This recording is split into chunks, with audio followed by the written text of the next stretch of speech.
Hello, good evening and welcome to all. We'll make a start. This is the final day of this series of iSQI Cert Days, and it's been an absolutely fantastic week of events with topics from design thinking to DevOps to automation with Selenium, requirements engineering and agile business analysis. Tonight I'll focus on usability and user experience, and we have two fantastic speakers for you. And without further ado, I'll crack on and tell you a little bit about iSQI and then introduce Thomas Geis from UXQB, and Thomas will actually guide you through his presentations shortly.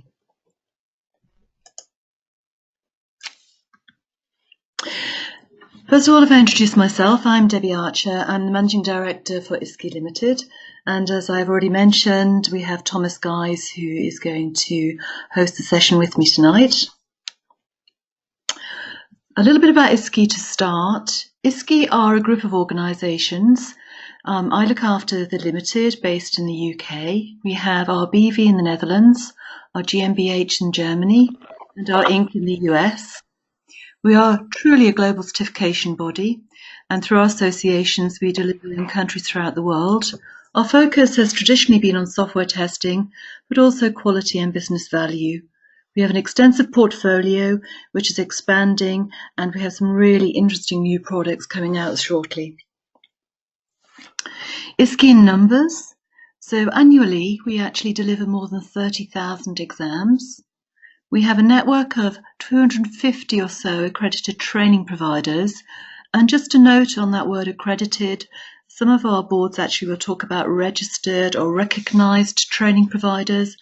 And it's really important you look out for this because they have been assessed or they're using materials which will really help to provide support when you're looking at doing the certification exam.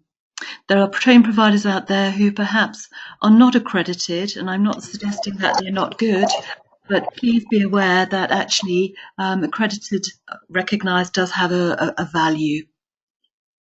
We work with over 500 examiners worldwide. The examiners are proctors or invigilators, and indeed we train our invigilators and we ask them to sit a certification exam as an invigilator. Our exams are delivered over 4 different channels. The traditional paper-based exam, which takes place at the end of a training course. We also have our smart exam, SMEX. SMEX is actually online and again takes place at the end of a training course with an invigilator present. Flex, our flexible exam, is actually a remote proctored exam. It's only available on some of our portfolio, not all, depending on the qualifications board rules. With Flex, you can choose the time, the place, and the location where you take the exam from using your browser. We have a very good partnership with Pearson VUE, and Pearson VUE have more than 5,000 test centres around the world. They offer online exams, computer-based exams, and again, they are invigilated, very easy to access. We are present in more than 100 countries. And our portfolio extends beyond 50 international recognised certifications. These include iSQB, the International Software Testing Qualifications Board, and indeed we are a exam provider for many of the boards. IREB, the International Requirements Engineering Board, UXQB, who you're going to hear from tonight. We also offer some of our qualifications which are developed by our special interest groups. As an example, Selenium, design thinking, and indeed an agile portfolio, which is of great interest globally. A little bit about the operational side of this session. Everybody should be on mute, and I'll try to make sure that we keep to that, so nobody is hearing anything they shouldn't. You can ask questions, but we'll keep them all until the end. There is a Q&A box, so please pop your question in there, including if you have any technical problems, and I'll do my best to help you. The presentation will last for about 30 minutes. It's going to be recorded and will be available later, so if you miss something and you'd like to hear it again, because I know the content has been of such interest to people, then you'll have an opportunity. So if Thomas is ready, I'm going to pass the controls over to him so he can begin his presentation. Thomas, are you ready? Yes, Debbie, I can hear you well and I'm ready. Perfect. Bear with me.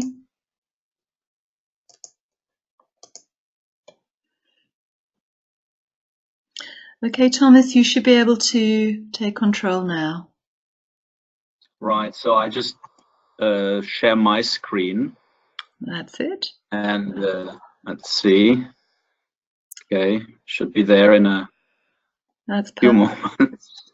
While you do that, Thomas, just to say we've got attendees from all around the world at the moment. So thank you to everybody for being with us on a Friday evening. Wonderful. And we're ready to go. Fabulous, Thomas. Great, Debbie. Thank you very much. Hello, everybody, and good evening. My name is Thomas Geis. I am one of the co-founders and currently president of the International Usability and User Experience Qualification Board. In short, it's the UXQB. About myself, a few words about myself. I've been working in the field of usability and user experience for 26 years now. So basically for the last 26 years, I've done nothing else but either testing products for usability or deriving user requirements for new products, or even designing user interfaces for all kinds of products. I myself am quite active in the international standards development in the field of usability and user experience. I'm heading a committee here called the Common Industry Format for Usability, also known as the CIF. I am editor of several ISO standards for usability, and I'm also holding the Usability Achievement Award of the German UPA. I've been awarded in 2013 for my work that I've done in the field of, in particular in the field of user requirements engineering. Okay, now Debbie already said that iSQI is our largest certification body for the UXQB, and Debbie introduced already that there are several fields of expertise where certifications can be achieved or can be gathered, and you know, quite happy to say that the latest field of expertise that has entered the arena of certification around interactive systems is usability and user experience, and this is what I'm going to talk about right now. There is a lot of opinions about what usability and user experience really means, and that's part of a problem when interactive systems are built, that the teams or the people who are involved in the design and development of a system have different ideas about what usability and user experience means. Therefore, I want to just clarify in the beginning, usability and user experience are both defined terms. They are defined in ISO standards, and they have a very precise meaning. Let me start with the more simple concept, which is the concept of usability. Usability assumes that people, users of systems, while they are using the system, that they are effective, efficient, and satisfied with what they are doing. Typically, when people use products, they are completing tasks. And if people manage to get the intended outcome that they wanted to get out of the system without external help, we would say they are effective. This is also referred to as effectiveness. Effectiveness simply means you wanted to do something with a system and you managed to do it. But obviously, that is only a sort of entry level to usability, because being able to achieve what you wanted to achieve doesn't mean that you have done this in an efficient way.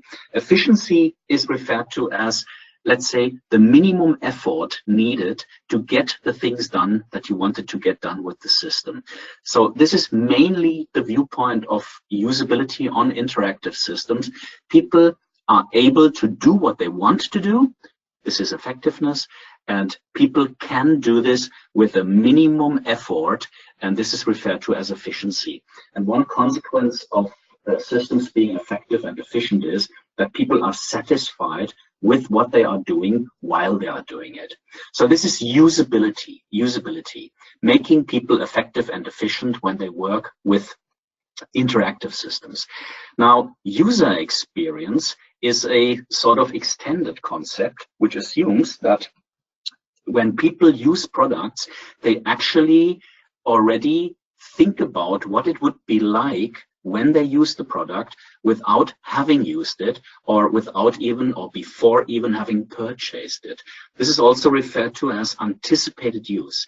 Basically, you know, if you ask yourself, what does this mean in practice? Well, all of us who go into a shop and look at products, make a select or overview products that are candidates that we want to buy, all of us imagine for each of the things we look at what it would be like once we use them. And this is called anticipated use. Anticipated use. It's about the perceptions that people have before they use a product or even before they have purchased it. Now, anticipated use is pretty important these days in strategic product management. If let's say buyers of a product can anticipate, can imagine what it would be like to use the product and develop an idea about how this product can help them, how this product will assist them in doing their tasks, then we would say this is a good reason to purchase a product. If we can anticipate the use of a product in a way that is the one that we were looking for, this is a positive user experience, even before having used the product. This is called anticipated use. And if the anticipation that we have about a product, if this happens in practice, once we are using the product, then you could say that the promised value of the product, the value that the product promised to us, becomes true. It has that value once we use it. So usability is a very central part of positive user experience. You know, positive usability is an important part of positive user experience. So people anticipate products before they use them, then they actually use them. And if the experience of having used it was positive, then there is a positive digested use, which is what you feel like after you have used the product. And either you had a positive experience and this stays with you, or you had a negative experience and this also stays with you. And the idea of positive user experience is actually that if you anticipated something positive, you used it, and you got confirmation that the system or the product behaved the way you were expecting it, then you are likely as a user to promote this product to others. And therefore, you could say positive user experience is part of the strategic development and spreading of a product.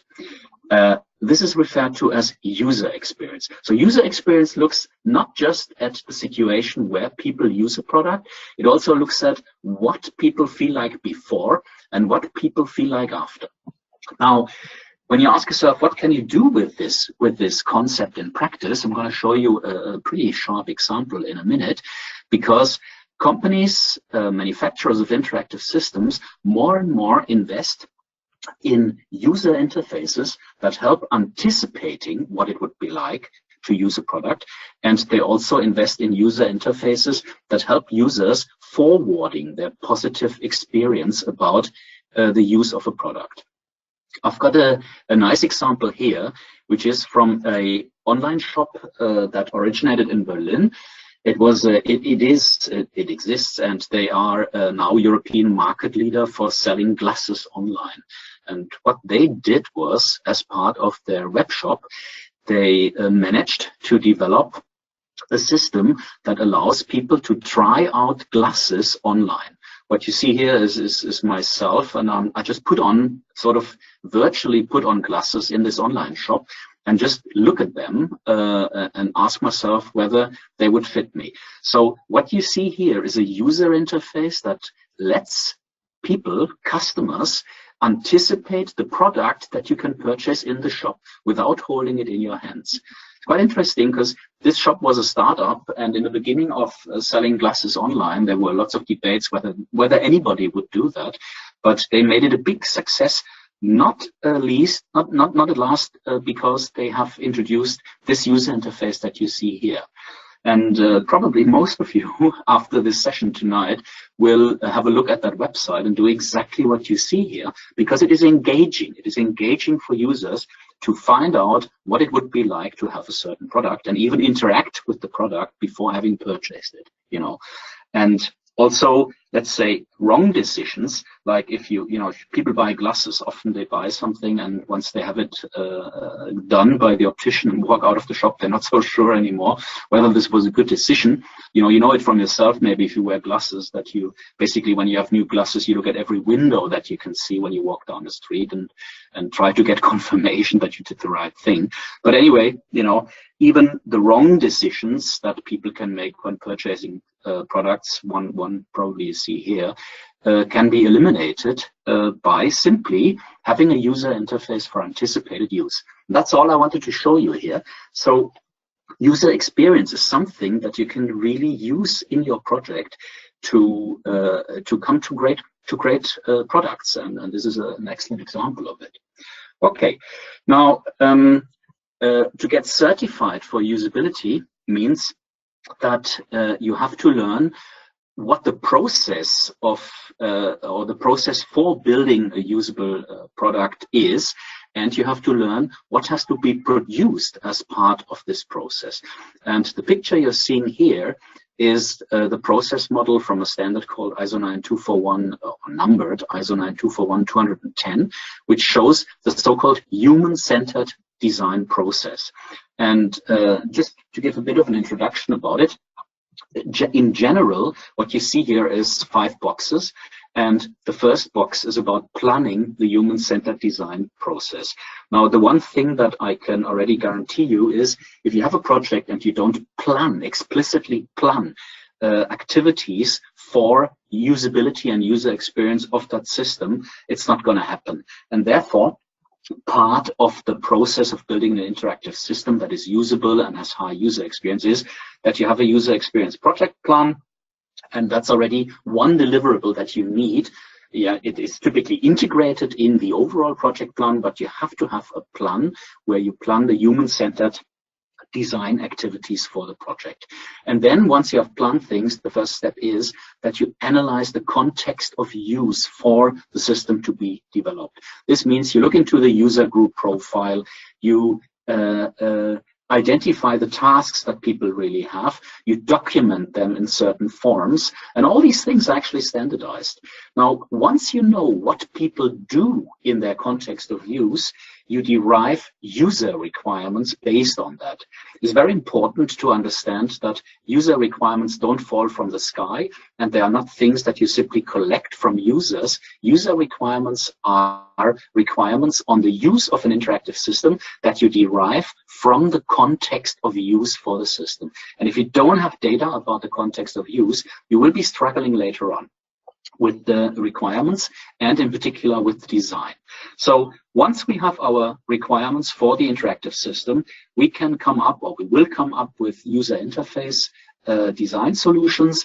And when we are designing user interfaces, there is more deliverables than the user interface prototype itself. Typically, it is assumed in human-centered design that you first develop prototypes, but also you need to have so-called use scenarios, task models for the design, information architecture, navigation structure.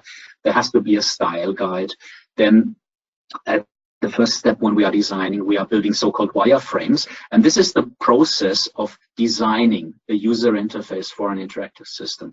And there is, at least in usability engineering, the so-called principle of uncertainty, or uncertainty principle, is something to be taken very serious, because in human-centered design it is always assumed that you evaluate your designs against the user requirements, ideally with users. And what you then find is that you might have overlooked elements of the context of use. You might not have realized that there are tasks that people do in a certain way that you were not aware of, and you only find out in a usability test, or you identify requirements that you have overlooked so far, or you identify simply that you have flaws in your design solution because you didn't follow the principles for design, you didn't follow specific user interface guidelines.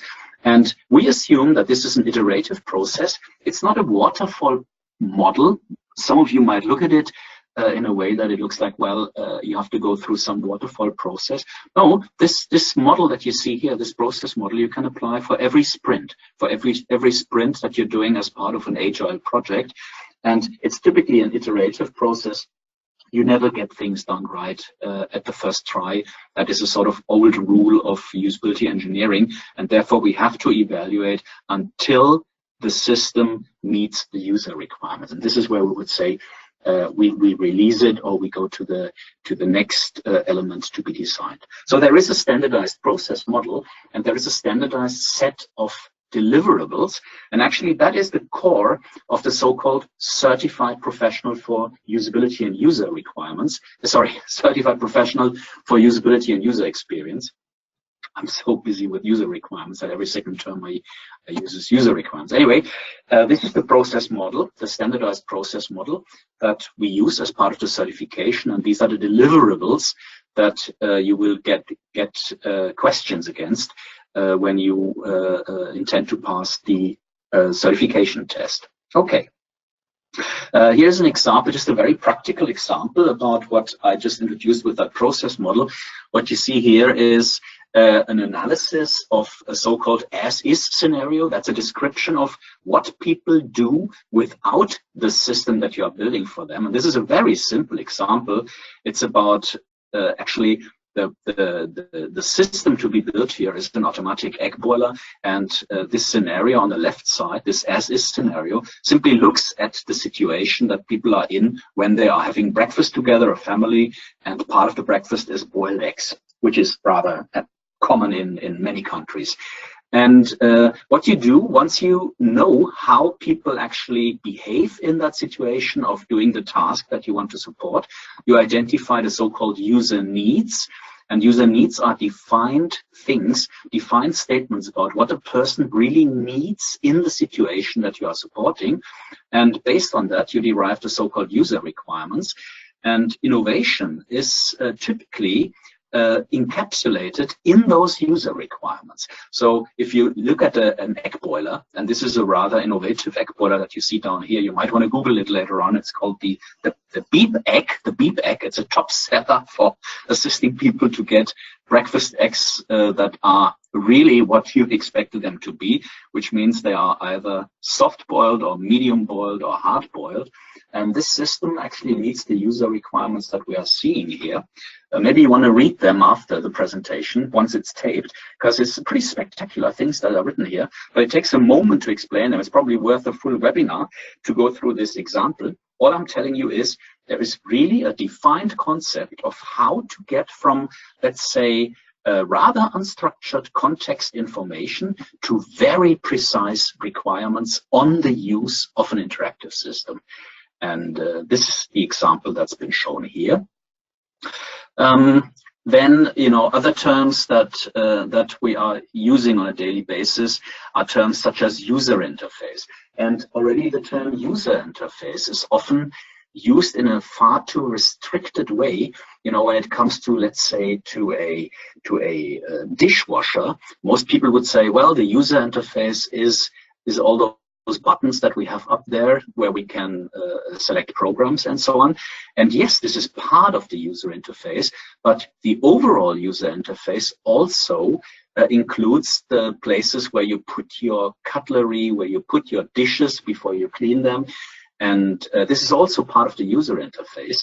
And therefore, there is a definition of user interface which assumes that the user interface of a product or a system is all the information that people need to complete the task and all the controls that are offered to people that people need to accomplish a task. And if you look at such a simple thing like a water bottle, here we have 3 water bottles.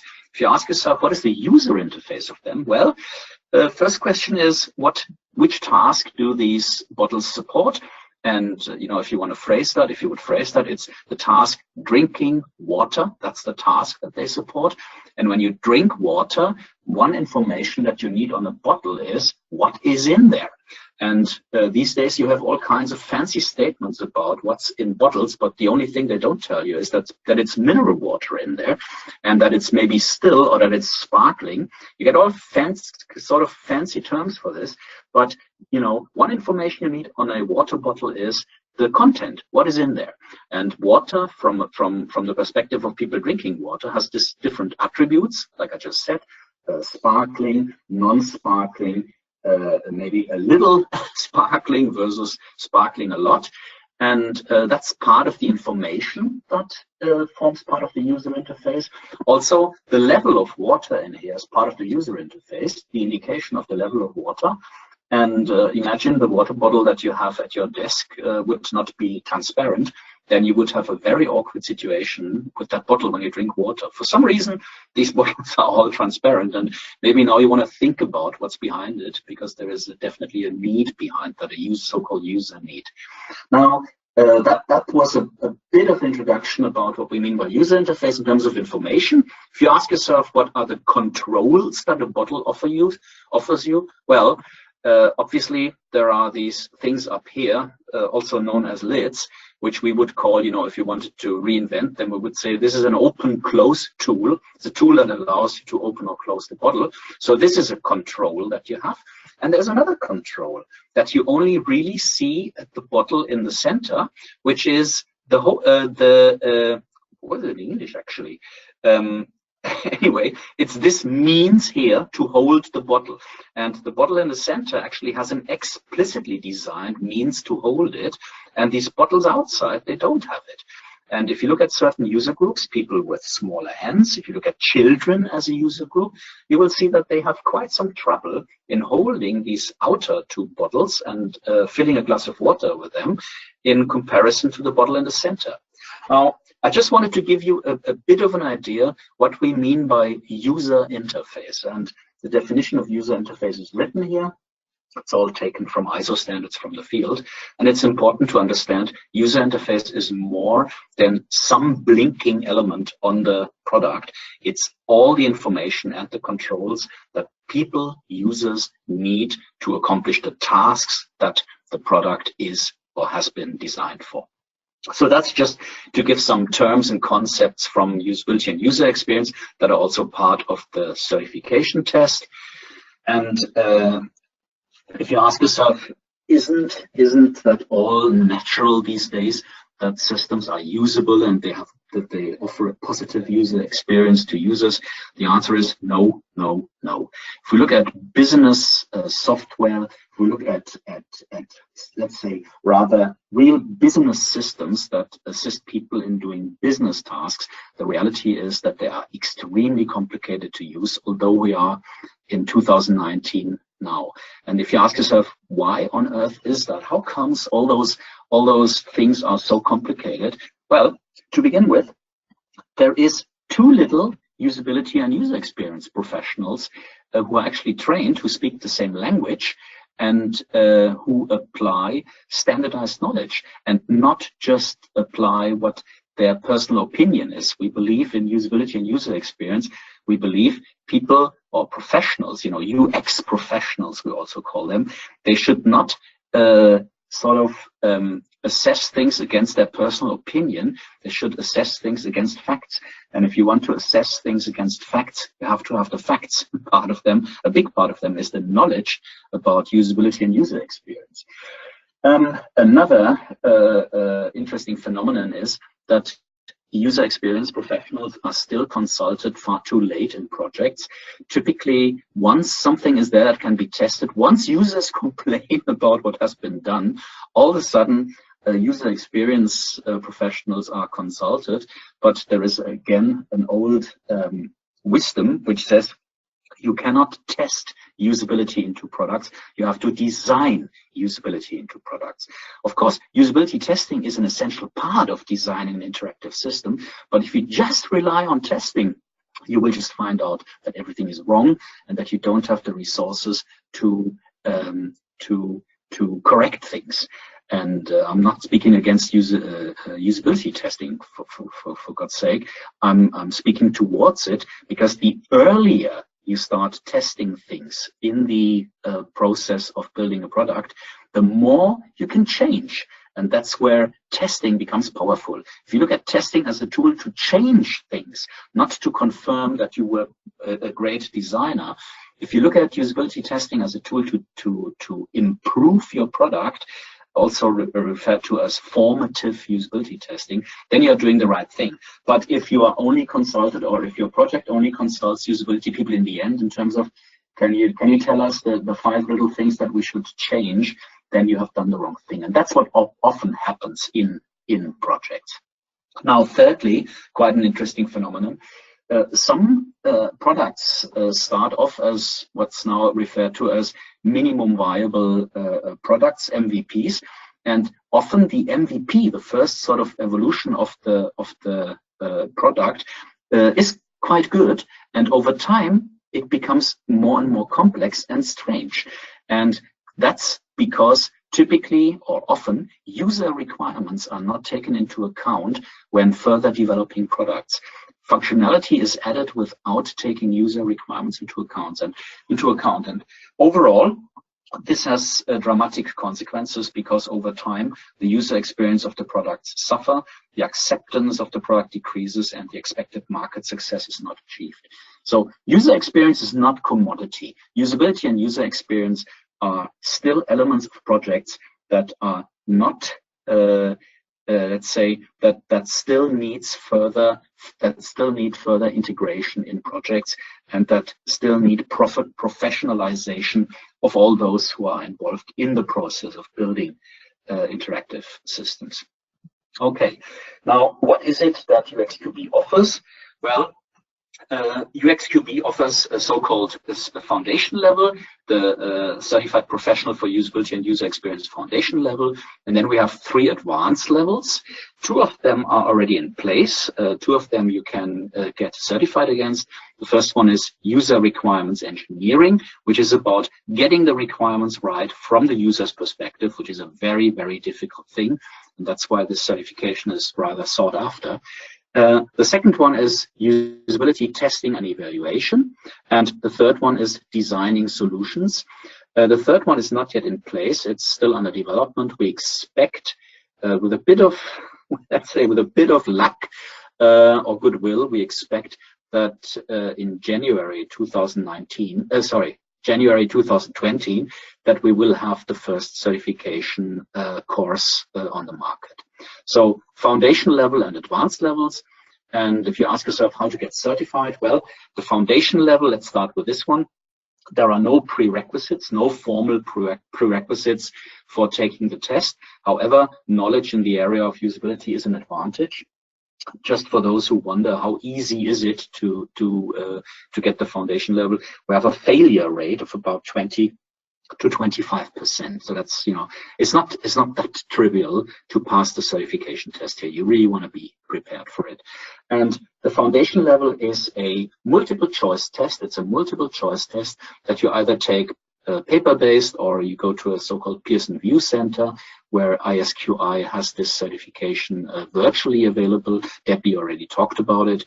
The exam, you have 75 minutes to take the exam. If you're not a native speaker of English or German, you can get 20% time extension. It's 40 questions. So you see already 75 minutes and 40 questions means not even 2 minutes per question. And if you score at least 70%, you would get the certificate. So that's the foundation level. If we look at the advanced levels always consist of a theoretical test and a practical test. If we look into the user requirements engineering one, there you have a theoretical test where you have to answer questions within 90 minutes, and it's a mix of multiple choice and open questions. And after you have completed your theoretical test, you have to go through the practical test, and the practical test is a so-called context of use analysis. I'll show you in 2 more slides what this means in practice. I've got 2 slides coming up that show this in practice.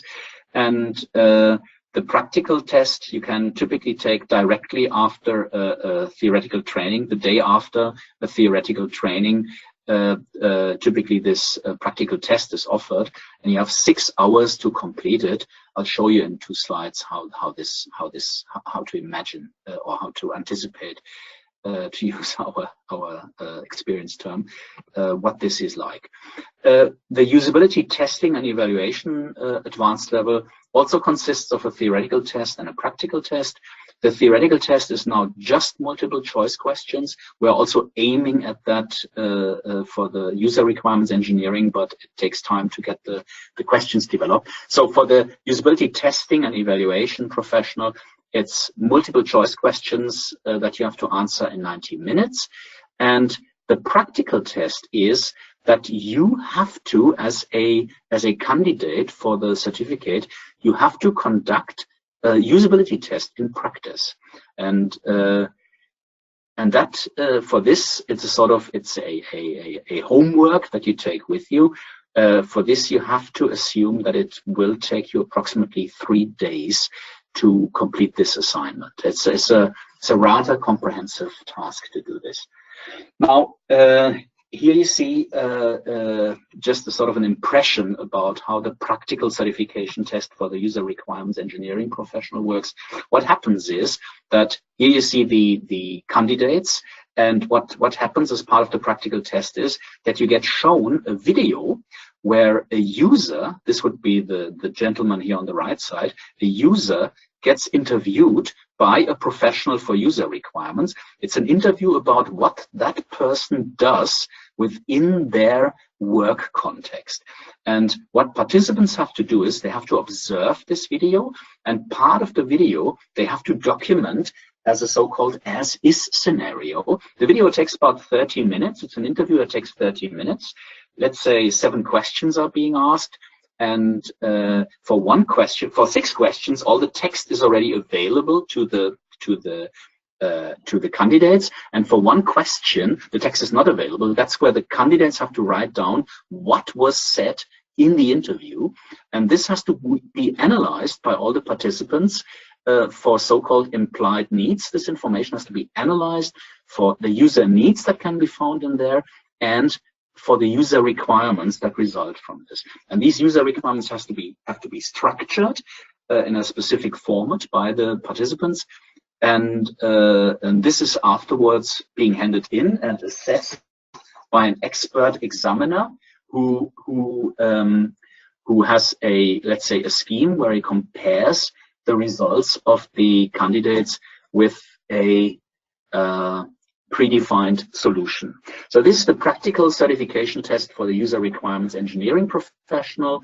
And for the usability testing and evaluation advanced level, what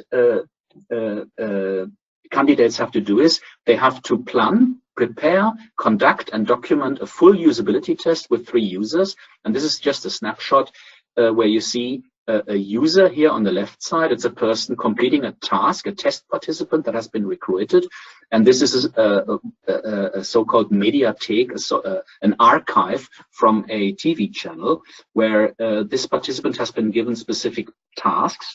And the person you see on the right, in this case it's myself, is the facilitator who observes what the usability problems are that the person on the left side has.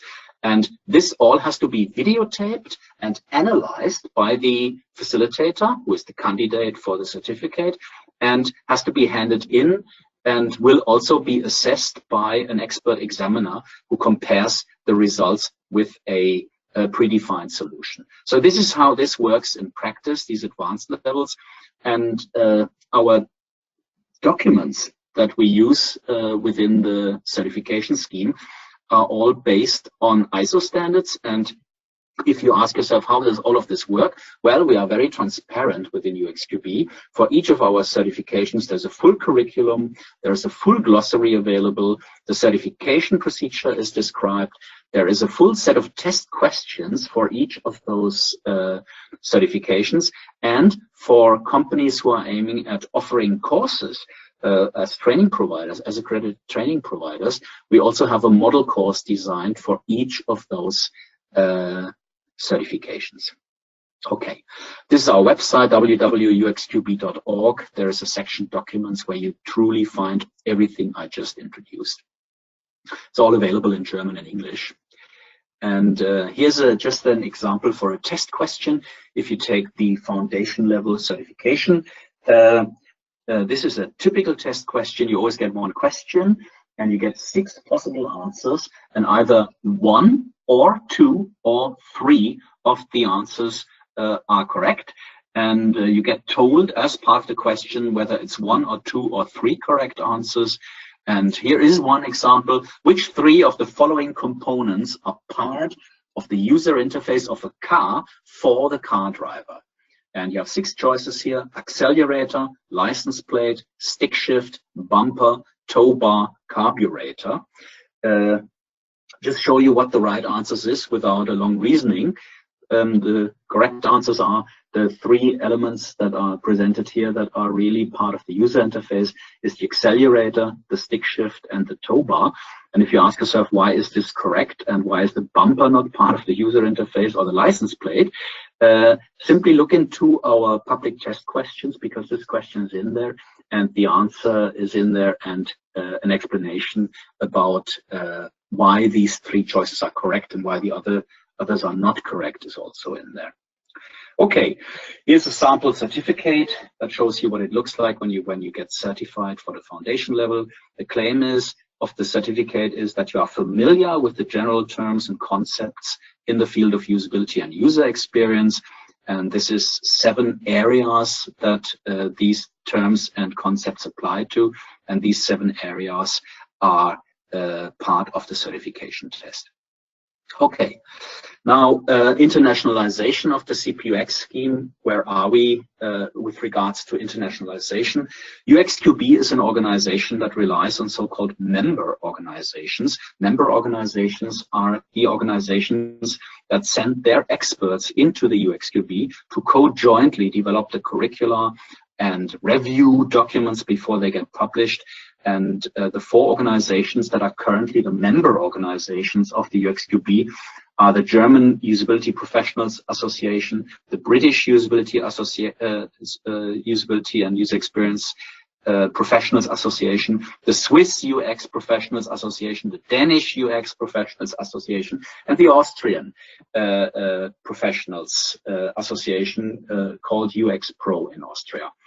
And we are seeking for more and more member organizations around the globe that help us developing the documents, and we get more and more inquiries on this. UXQB is now 5 years old, and we consist actually of these 1, 2, 3, 4, 5 member organizations, and it's only a matter of time before we have other member organizations on this list. Okay. Where are we with regards to numbers? How many people have reached the certification up to now? We have more than 4,000 certified usability professionals. The last time we counted was in mid-January. Next time will be by the end of this month, actually next week. And I won't predict it, but it could be 5,000.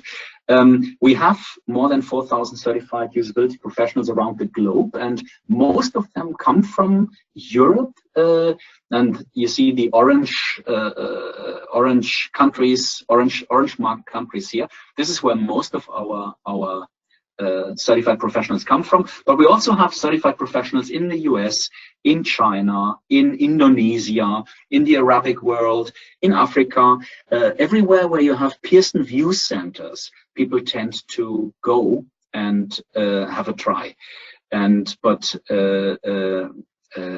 currently the mass of people come from Europe. Okay, now thank you very much. I looked at the watch still. I was a bit slower than I thought. Thanks a lot for attending. If you are, for some reason, at the so-called ThinkStage conference in June 2019 in Kiev, in the Ukraine, I'll be there speaking about the subject. And if you want to meet me, you can meet me there. And anyway, thank you very much for listening. And I will now hand back over to Debbie. Thomas, thank you very much for a totally fascinating and very compelling presentation. We've got just a couple of minutes, so a couple of questions to ask you. One question here, how does this certification help me in my current job or in my next job? Well, let me say that we have to differentiate between people who are sort of experienced professionals and people who are new in the field. If we look at experienced professionals, I would say a certificate simply gives you credits for knowing the things that you assume you know, and you can show everybody that you are a professional in the field. And for those people who are, let's say, more at an entry level, what I can tell you is there is a higher demand on UX professionals than there are UX professionals on the market. And to have a certificate when you apply for a job that you can show that you have trained yourself or you have been trained by even maybe prominent people in the field on the subject, then this gives you credits for finding a new job. Thank you, Thomas. Another question for you. How does the UX professional interface with the typical BA on a project? That's a good question. The thing is that I would say a business analyst has a much wider range of responsibilities in projects than the UX professional. The UX professional is really there to make sure that when it comes to the quality of the product, that the quality attribute or the quality characteristic of usability and user experience is being systematically achieved and maintained. And a business analyst, for a business analyst, this is one of the subjects where I would rather assume that the business analyst sort of outsources this expertise to a UX professional. A business analyst simply has wider responsibilities than a UX professional. Is the exam available in South America? I can answer that. It's available through Pearson VUE. There's a follow-up question to that, which is, how do I prepare for the exam if I'm self-studying? Well, if you self-study, if you speak English, then at the time being, I would recommend to really read the curriculum. The curriculum is rather comprehensive. It's not just the glossary, it's also lots and lots of guidance on what the concepts mean. So the curriculum itself is a source of a useful source for self-study. And if you are speaking German, actually today a book was published on the Certified Professional for Usability and User Experience Foundation level. This is a comprehensive book. I'm sorry that I have to say I'm the author, and so don't take it as a too much advertisement, but a comprehensive book has been published today in German language, and that would be the second source that I obviously recommend. Thank you so much, Thomas. Thank you for your time. If anybody does have any more questions, then please post them, and if we can, we'll see if we can actually answer them post the video, post the webinar. I can see there are a couple coming through, but we'll try to do those after the session. I'll just quickly remind people that we've had a whole week of certification days, and the webinars will be released, I hope, next week, so you'll be able to catch up with any of the topics that you may have missed. We've had some really great sessions, so I'd highly recommend them. Please stay tuned. Our next presenter will be Colin Thorne from Plan IT, and he'll be speaking specifically about usability testing. Just a reminder, if you'd like to get in touch, my email address and contact details are there. You can follow iSQI on social media, and please do follow us, because we advertise a lot of our webinars and sometimes have some very special offers promoted through social media. And we also have Thomas's contact details there should you want to contact him. So just finally, I'd like to say a huge thank you to Thomas for a fabulous presentation, and hopefully some of you will stay tuned for the next session.